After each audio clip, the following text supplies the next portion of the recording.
Hey everybody, welcome back to the Power Saw Shop. We are in the far corner today, and this is a special corner for no reason other than this is the corner where I started my channel. In fact, friends, I used to take a phone and I'd put it up on the shelf. Now, this is a different shelf, and I've been reconfiguring my shop.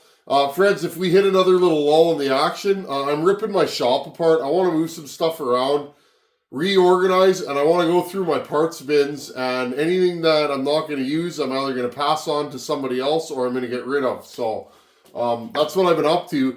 But really, I'm feeling nostalgic. We're at 60,000 subs. This is where my channel started.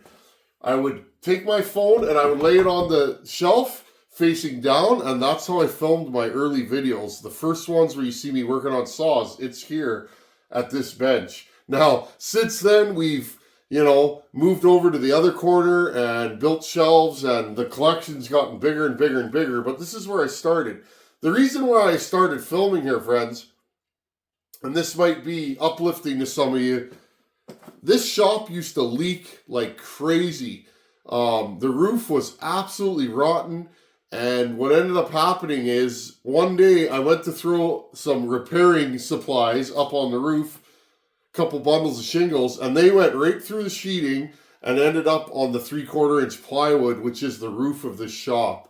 And that's when I knew I was in big trouble. So I didn't panic. I went to Princess Auto and got one of those good 15-year shingle tarps, a blue tarp this whole roof. And this was a spot that didn't leak too bad. So that's where I started doing the channel.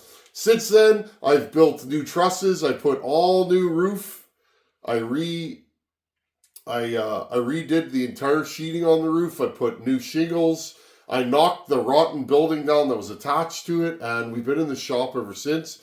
This shop is watertight, but it's in rough shape, friends. I like this shop, and it's near and dear to my heart just because this has been my shop for the last 12 years. But anyhow, today's video, let's do an after action report on the 394. I haven't cleaned it or done nothing.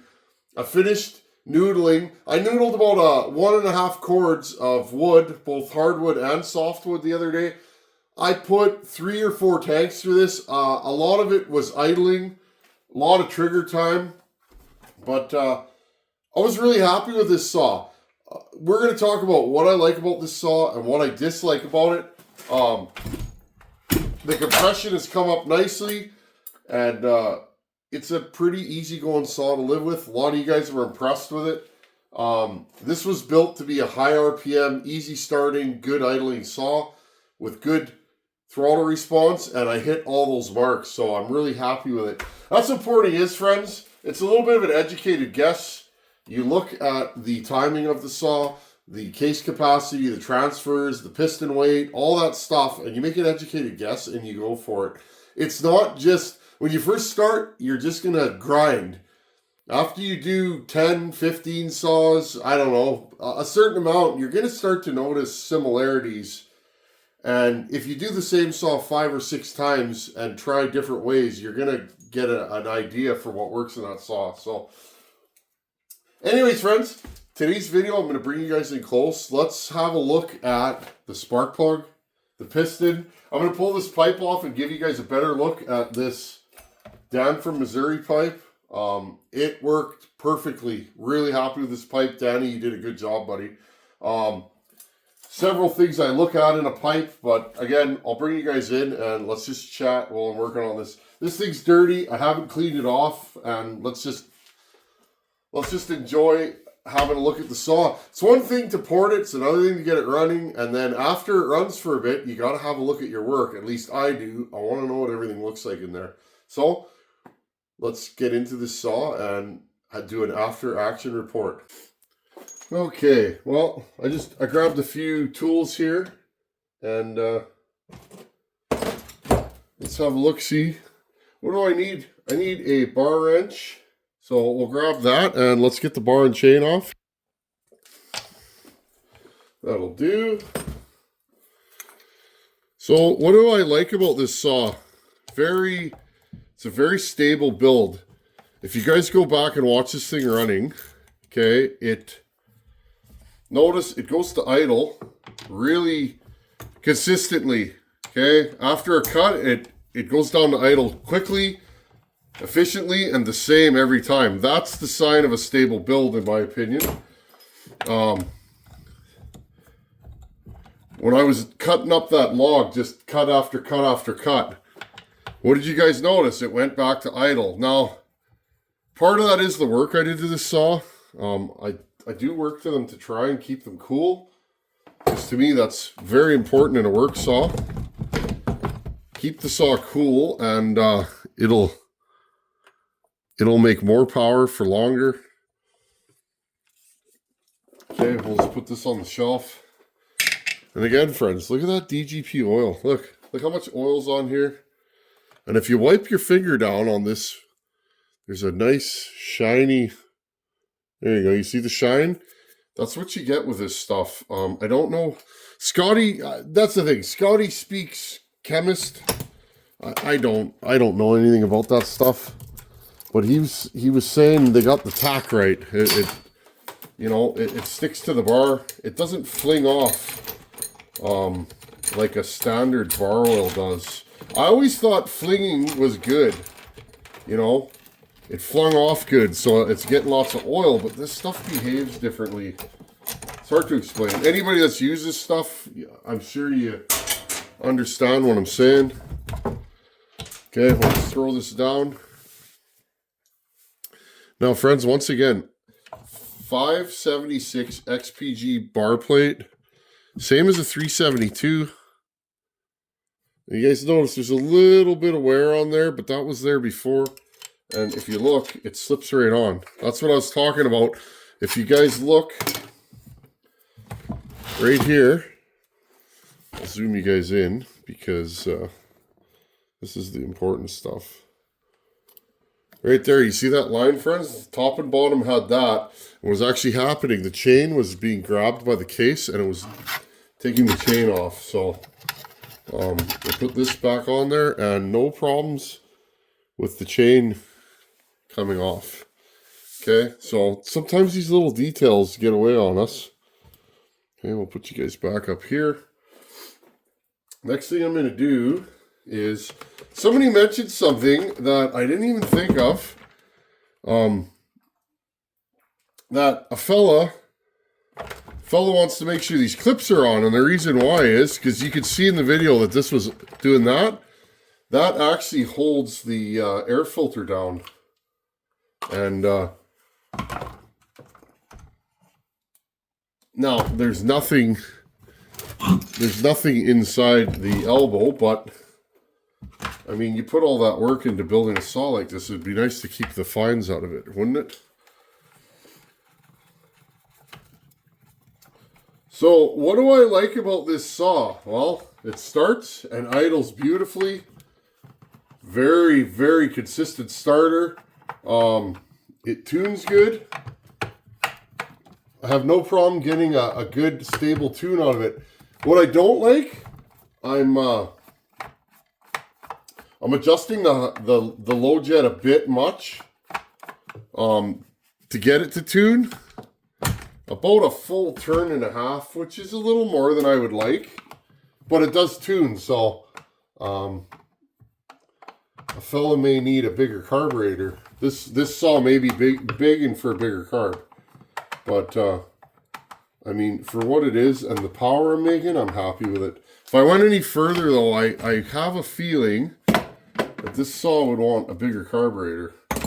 Okay, we'll flip this around so you guys can see it. Full of noodles. Pull these out. I'm not even going to blow this off tonight. And there's my time. So it's 98, 122. I said 123 in the video. Sorry, friends. 122, 158. So 24 degrees of blowdown, 98 roof, which is pretty high. And 158 total intake timing. Now, you see a lot of guys will do longer timing than that. So when you do a bunch of machine work, usually the guys that have longer intake timing are also the guys doing machine work. So you have to, I'm just gonna shake this thing off. When you do machine work, you're dropping the cylinder. A byproduct of dropping the cylinder is actually, okay, extending the intake. It's going to open sooner. So that's why a lot of guys that are heavy in the machine work game, will have long intake timing. Also, when you drop the cylinder a bunch, you're lessening your case capacity, which isn't always a bad thing. I tend to be more of a higher case capacity kind of feller. You notice my saws run at a higher RPM and they seem to pull pretty good up top. Well, a lot of that has to do with case capacity. Hey friends, I'm just editing this video and I'm going to put a little interjection. Something that's a gray area for a lot of people. This is something that saw porters argue about. You guys know me, I don't argue. It's not really my style. Case capacity and machine work and intake timing. Remember something, friends. It's all relative. It all works together as a package. I tend to be big lower transfers, big windows in the piston, longer blowdown, and shorter intake timing. Now, think about why all that works together. Longer blowdown, I'm compressing the bottom end for longer, okay? The lower the transfers are, and that's the longer the blowdown, okay? I leave my transfers low, which means they don't open until later on in the stroke, which means I'm compressing the bottom end longer. Now, the flip side of that is, friends, I use less intake timing than a lot of guys do. So on the way up, I'm under vacuum for longer. So I'm pulling harder on the case on the way up, and I'm squeezing the case for longer on the way down because my intake opens later and it closes sooner. Okay? That's why I can get away with giant transfers in my builds. The flip side of that, friends, if you do a lot of machine work, you drop your cylinders a bunch. Okay? You're usually cutting your squish band and you're making a smaller combustion chamber. So think about that. When you drop the cylinder as low as a lot of guys do, you end up with super long intake timing. Longer intake timing means it opens sooner, less vacuum on the case on the way up. In conjunction with that, a lot of guys run short blowdown. Okay, short blowdown means you're squeezing the case for less time because the transfers open sooner. Therefore, if you have a large case capacity, big lower transfers in conjunction with short blowdown and long intake timing, you're not going to fill the case as well with less vacuum if you have large case capacity, and also you're not going to squeeze that intake charge in the bottom end as well if you open the transfers too soon. And that's why, friends, try your own way and build your own saw. One way doesn't work for everybody, and if you have big case capacity, you probably don't want long intake timing, and vice versa. So there are different ways to port a saw. I like it the way I do because, well, I'm not a huge compression junkie. But anyhow, friends, back to the video. I just wanted to do a little interjection. Think about what I'm saying and how it applies to your builds. Okay, we're gonna back this off. This is that fine Dan from Missouri pipe. It's a takeoff of the one that I made, which is really a takeoff of the pipes that Super Cool Saws make. This style works. They're hard to make. Sorry about my arm, friends. They are hard to make. It's a lot of cutting and fitting. And they either work really good or they don't work at all. So that's kind of pipes, friends. I've heard guys say, oh, pipes don't work. I made a pipe for a saw and it didn't do anything. It just made noise. Well, that's could be true. But often it's because the pipe is of the wrong design. You guys have seen I've made many pipes on this channel and a lot of them didn't work. So anyways, this is Danny's pipe. He marked it $3.94 for me.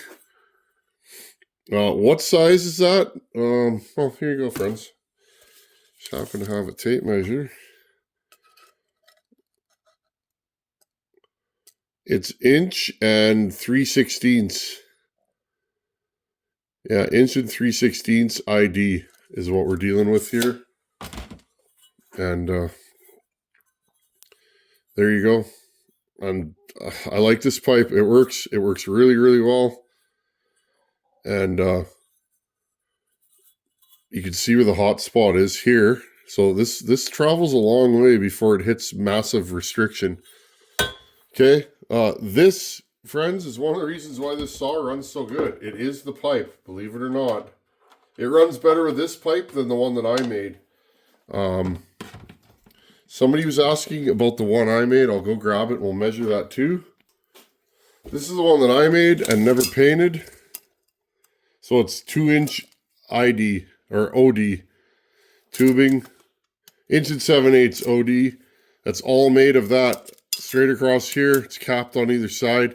Now, what I did was I cut the sides and flared it out. If you guys look, there you go. It's tapered in a little bit. Now, what did I do wrong with this pipe? It's too tall, friends. This pipe needs to go down to here. So what I'm going to do down the road is I'm going to cut. I'm getting better at welding with that little 110 stick welder. It's hard to do, friends. But what I'm going to do is I'm going to cut this here, and I'm going to cut this right off, and I'm going to bring this down as far as I can, and I'm going to weld it back together. The only problem is I might not be able to get in there. So I might actually have to cut this apart. But there's my pipe. It's big and heavy. This weighs like 1/3 what this does. But anyways, 2 takes on a pipe. They both work. I found my pipe worked really well. It's got good crack, not as much pull. This seems to be a balance of crack and pull. And by crack, I mean throttle acceleration. And by pull, I mean in the cut, it really works well. So thank you, Danny. This pipe is going to live on this saw. And this one may go on my OEM 394. But now I'm starting to think maybe I'll just, maybe I'll port my stock 394 because, well, I really like it. What do I not like about this saw? Well, if you guys remember, I had to do a timing advance on this saw. I put that aftermarket coil for I think it was a 272 coil, friends. I put that on there, and when I first put it on, this saw was lazy. It didn't throttle up very well, and I wasn't feeling it. It was lazy, friends. It was lazy in the cut. It was lazy. It started good. It tuned good, but it didn't feel right. Something was off. And what actually ended up happening is I did a timing advance, and this thing lit right up. The timing advance on this saw is about half the key, maybe 3/4. It's pretty out there. Now, what I'm finding, friends, is, and the plug is going to reveal, maybe we'll look at the top of the piston too. This thing, you got to be careful. The reason why I put this snowmobile handle on here, and I make sure I take my ring off if I'm pulling it over logger style, I have to be careful, friends. See that right there? I got a dog bite years ago, and it chomped my finger pretty good and just about took this finger right off about halfway. There's a lot of scar tissue in there. I gotta be really careful when I'm doing this, because if I whack that ring, whoo, it hurts. But anyways, friends, I put this on here to try and get a better grip on it, because one thing with a timing advance, if you go slightly too far, or sometimes right where the saw wants to live, what ends up happening is it kicks back really violently, and it'll pull this out of your hand. This slapped me in the belly the other day, friends. I got a purple welt on my gut. So just be careful.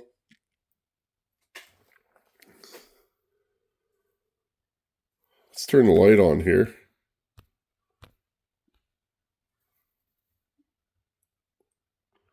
I gotta zoom in. There we go. So, I don't know what you guys are seeing, but it's nice light tan. Okay. Light tan, almost gray. Now, you might say to yourself, that's a little lean, Tin Man. You guys heard this saw, didn't you? It was anything but lean. You could hear it four-stroking. Now, what I'm finding, and I've talked to Harvey about this, the Iron Horse. How you doing, buddy? It's good to see Harvey making videos again. I've talked to Harvey about this in depth over the years. And there's the plug I'm using. When you build a saw pretty warm, this is a warm saw. Friends, by no stretch of the words is this a tame build. This is a warm build. It's just a warm build that's more RPM based. Okay? It's not a compression build. Because, well, these are hard to start as it is. And I don't want the cylinder to get too hot. But when you have a plug like this color in a warm saw, I'm not concerned about it. Some of those home lights I've built, friends, are like gray, like an ash color. This one's a nice color. Also, friends, I notice when you run a pipe, they tend to run cleaner. I think you get more scavenging out of the pipe. So it's the first time I've ever looked at this. That's 3 tanks worth. Look how clean that plug is, friends. Nothing wrong with that. Now, I'm just going to look at the top of the piston. I'm going to look for any signs of detonation. This saw does have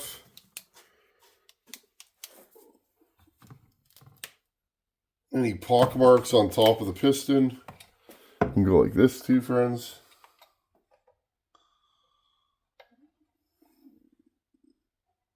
And it looks good. Nice and clean.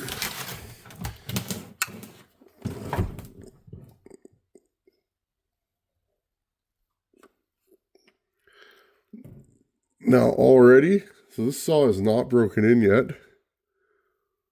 I'm looking at it, not broken in at all. It's an interesting, there's a weird line in there, friends. Sorry if you guys got off camera. Now, I'll take you guys out of the stand, but this saw is not broken in yet. I can tell by the rings. And I can tell by, I can still see the hone pattern. I'm going to bring you guys right in. Just hold on. Okay, friends, what I'm trying to do here, I'm trying to zoom in to this piston. Maybe we're going to zoom back a little bit. There you go. You see there's a few lines on it, just a few. They always look worse on camera than they do in real life. Now, this has been universal, friends, and I'm going to tell you guys this right now. This cylinder was honed heavily. It had some spots in it that looked a little questionable. And when you hone a cylinder really heavy, I find that you get a few little lines up and down when it's breaking in, right there. Now, more often than not, those disappear. I don't worry about those. Now, another thing, I got questioned about this. A couple people said, Tin Man, you put 2 rings in that saw. Well, friends, there it is. Let's see if we, there, got you guys zoomed in. Zoom back a little bit. Oh, this new camera. Top ring in place. Bottom ring, nothing in there. Do you see that? There's no ring in there. Okay. Now, that is part of why this saw runs the way it does. It runs very cool and it's very consistent. Now, friends, notice you see a dark spot on the top and the bottom of the ring. The ring is still slightly rounded. This saw is not fully broken in yet. It's close, but again, it's not quite there. And if you look all the way in there, let's see if we can get a shot of the cylinder. And look, this exhaust is blocked pretty substantially. I'm gonna move you guys back here. Okay. Look at the cylinder. It's still breaking in. Maybe if I give you guys some light.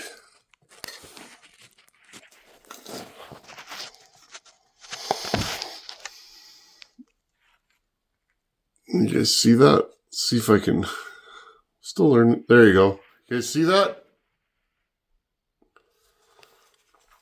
There's still a line around it. That was their stock. You see that dark spot? I know it's not zooming in, friends, or it's not focused. There you go. This cylinder had some issues, but I decided to run it, and it's fine. There you go. There's our after action report. Okay, friends, well, I hope that helps you guys out with looking at your own builds. Again, nothing to worry about there. Yeah, there's a few lines. That is totally normal with cylinders that you hone. I've tried, and sorry if I'm blocking you guys here again. I've tried hitting it with Scotch-Brite after I hone just to break the edges down. That seems to help. But here's the thing. I find when you hone them, they break in way faster. Now, this has a caber ring in it and a meteor piston. Caber rings are hard. They take longer to break in than a regular ring. If this was a soft iron ring, this thing would have broken in within a tank. The byproduct of that is that, well, it's going to wear out way faster. So there's no free lunch here, friends. A caber ring is going to last longer. It's going to take longer to break in. So if you don't have tons of compression after a tank or two with your caber ring, I wouldn't get too bent out of shape about it. But again, if you're just testing and you want something that's going to break in quick, put an iron ring in there and just try it out like that. It'll make compression way faster is what I find. So there you go, friends. Well, this is a winner. This is going to go into my personal collection. Who knows, friends? Maybe if I drive, I've been thinking maybe I should drive to Ohio.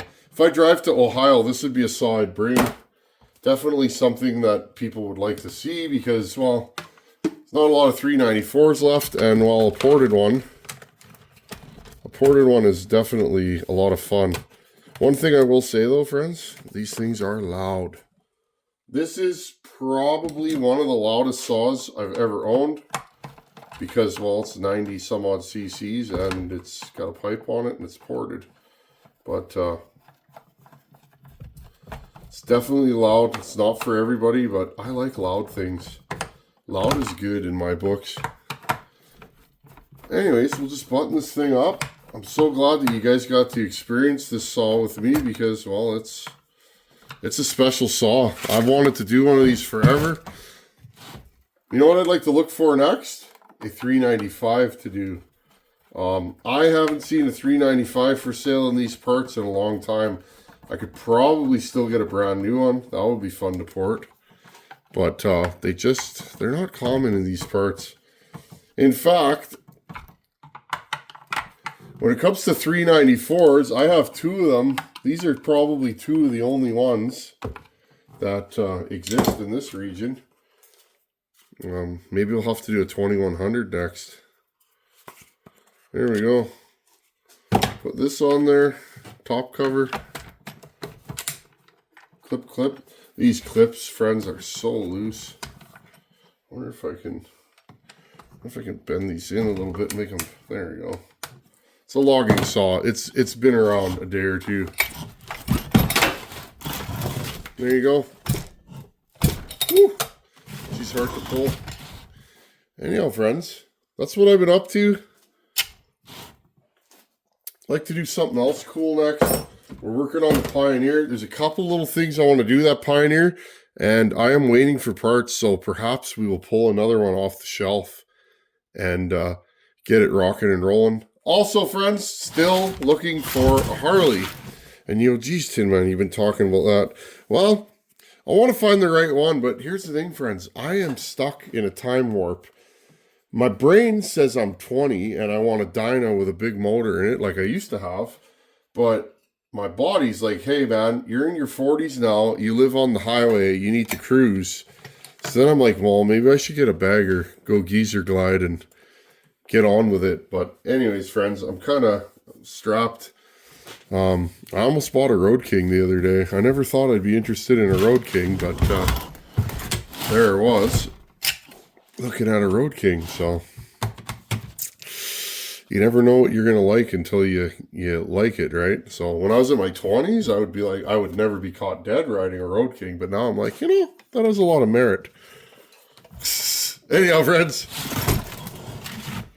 thanks for watching. Take her easy, and that's what a saw should look like after you run it for a bit. Sometimes they got little scratches on the piston like this one does. Sometimes they don't. Honestly, I wouldn't worry about it. Just run it and enjoy it, and build another one. Thanks for watching. Take her easy. Later.